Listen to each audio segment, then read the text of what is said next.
آمنوا كتب عليكم الصيام كما كتب على الذين من قبلكم لعلكم تتقون وقال النبي صلى الله عليه وسلم الصيام جنة.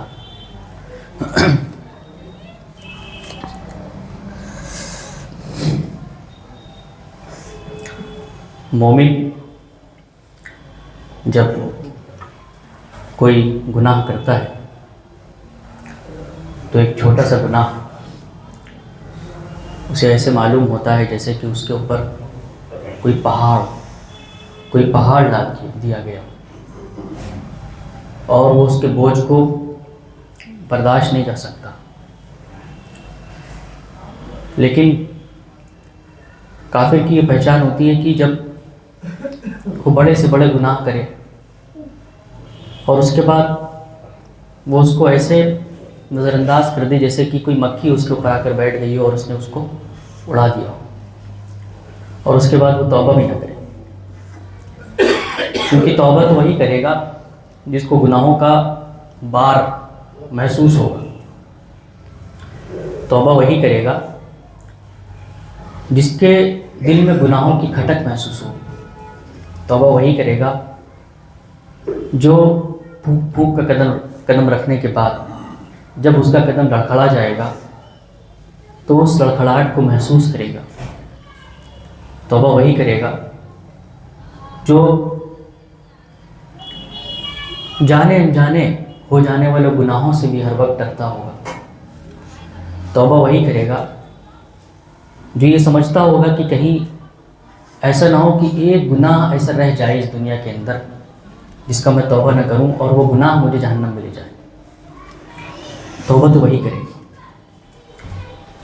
جس کے اندر جنت کی طلب نہ ہو، جہنم سمجھنے کا جذبہ نہ ہو، اس کا خوف نہ ہو، اللہ رب العالمین کے سامنے حاضر ہونے کا شوق نہ ہو اور اپنے آپ کو پاک رکھنے کا جنون نہ ہو.